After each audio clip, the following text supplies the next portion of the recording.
Kevin, that's a fantastic result, and it's a great response in that second half.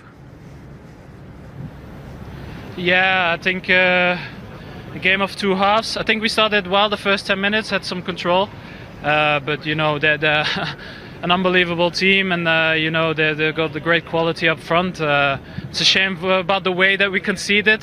I think after that they had a couple of small chances. I think after 25 minutes we changed our pressure, the way we pressed them, and it became better. We had a couple of opportunities, especially the one with Phil. But I think the second half was much better. I think we put them under pressure. Obviously, the way the first goal goes in is a little bit lucky, but I think we played great football in the second half, and I think we did well there. What was the discussion at half time? Just play a little bit more with the ball. I think the first half we were too rushed. We wanted to go forward too quickly, and that's not the way we are set up as a team. And I think in the second half we did really well. We tried to find the spaces more patiently, and I think we did that. Obviously, they're a really tough team to play against, and I think the progression we made as a team was good. You said your goal had a touch of fortune about it, but it's still a killer ball in. If it's touched, it goes into goal. If it's not touched, it's still on target. Yeah, of course. You know, I think it's set up in the perfect position, and you know, I think it's so difficult for the keeper because he always expects somebody to touch it. But yeah, it was great for us, and I think we kept going, and obviously with a second goal.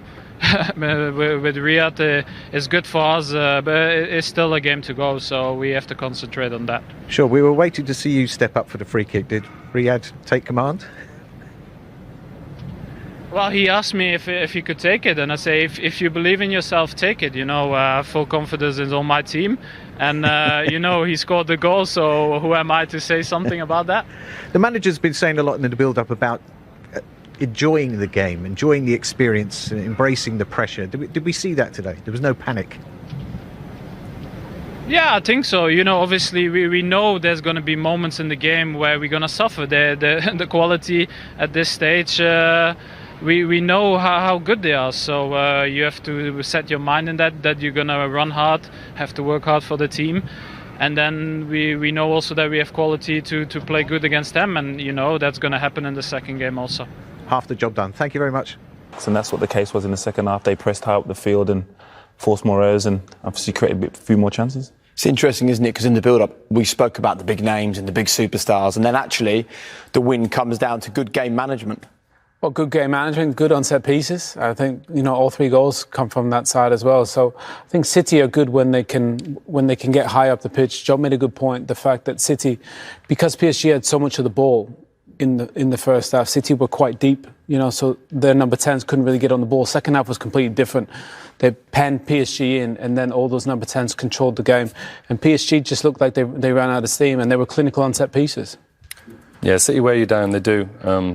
You know, they do it over two halves. This is over four quarters, as we discussed before. And they're consistent, and PSG were sharp. They were really sharp, and they had to be that sharp to be as creative as they were in the first half. As soon as that sharpness goes down one level, City take over. Ever the Man City optimist? What are the confidence levels like for the second leg? Oh, massive. Yeah, to get an away goal is a massive achievement, but to come back to the Etihad with obviously the tie in your hands, and to know that PSG now are going to have to go out and play a bit more expensive, can just play to City's hands. Perfect. All right, just a quick reminder of when you can see the second leg for both this and the game involving Chelsea as well. Be back with us next week for the second legs. Yep, half the job done. Well played that man. Well played Manchester City. Such an interesting game of football to watch, and we've spoken in the build-up about the heartbreak and the disappointment at this stage of the competition over the last few years. This feels like a significant victory for City, doesn't it? Yeah, definitely. I think the confidence and aura of the team and the club is different this year, though. I think the way they've gone about their business, especially, it's been recognised they haven't played with a number 9 for so long now, and they're causing so many problems. Again, it's just a different belief, and we're seeing that throughout the performances. They're not getting impatient, as Kevin touched on there, when they're going behind. They're believing in what they can do. And all the talk before the game was about the threat of Neymar and Mbappe, and they nullified them. Yeah, and that man behind you played brilliantly this evening. He's not one for a big smile, a big beaming smile, but he will be delighted with his performance, with the result this evening. Let's have a look at his goal then, and I suppose we should talk about it from a defensive point of view as well. Yeah, we were all racking our brains and trying to give City the credit for an organised corner, but it's not. They've just worked the ball out. And look, Kev's quality. He's absolutely quality, and he's put a ball into a packed area, which hasn't, Keylor Navas hasn't had to deal with that the whole 90 minutes apart from this moment. And it caused uncertainty. It caused uncertainty for the defence. It caused uncertainty for the goalkeeper. And look, it looks innocuous. It doesn't look like that should be settling a first leg of a Champions League semi-final. But at the end of the day, there's such important moments to defend them properly. A tiny bit of timing from the goalkeeper, expecting the touch. Doesn't get the touch, and it's in the back of the net. And next thing you know, the whole tide's turning, and Manchester City have got a massive foothold in this leg now. Yeah, the quality of the ball for Di Maria for the first goal was world class, and the quality of the ball from De Bruyne there's not a ton of pace on it, but he just puts it in an area where causes confusion. Goalkeeper can't come, defenders aren't sure, and even if nobody touches it, it can still go in the back post, and it just shows the quality of the players that we saw today.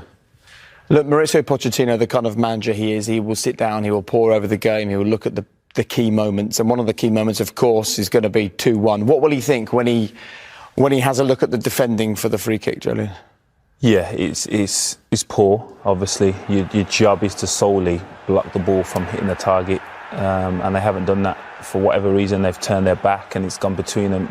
Yeah, you could argue that it's slightly fortunate, but Navas, he's expected that to hit the wall, so there's no blame on the keeper for me. And I'm sure Joe will echo that thought, but the Wolves' responsibility is to block that from hitting the target, and they haven't done that. I think the reaction tells a story from the goalkeeper.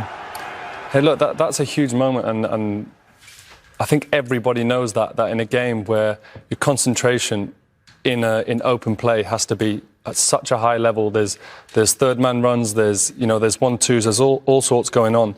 But when it comes to that still moment of you literally just need to stand there, simple as in a wall with three of your boys next to you, the guy underneath, and block the ball, I think, the frenzy of the game, and they've gone with your natural instinct when someone kicks the ball at you in the street is to move out the way.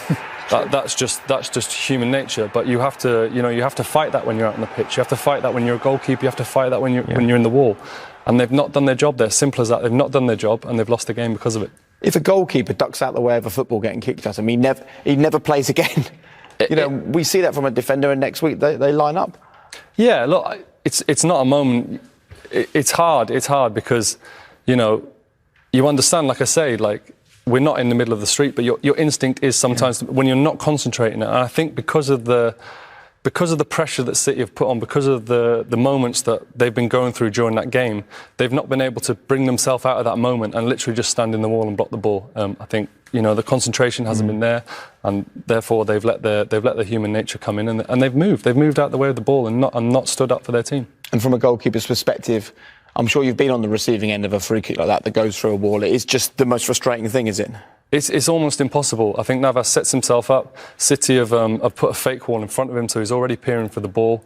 As all of us were expecting, thinking probably Kevin's going to hit it. Riyad stepped up, shot, and then from the trajectory, sorry, tough word to say, of the ball, you can almost breathe a sigh of relief. Right, I don't have to deal with this one. And then because it's hitting the wall. Next minute, you just see a flash of white going past you, and you've lost the game. So there's no question mark over the goalkeeper at all, even though. No, absolutely not. His reaction time is almost none.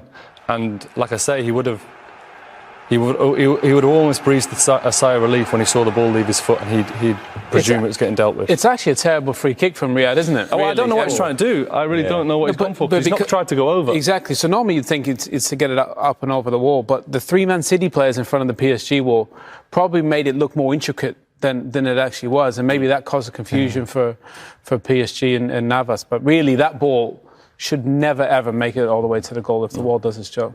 It's easy to sit here and say it in a TV studio, but this is a Champions League semi-final. If ever you're going to put your body in front of a football, now is the time to do it. Yeah, 100%. And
Guardiola. Straight after the break, we'll hear from them.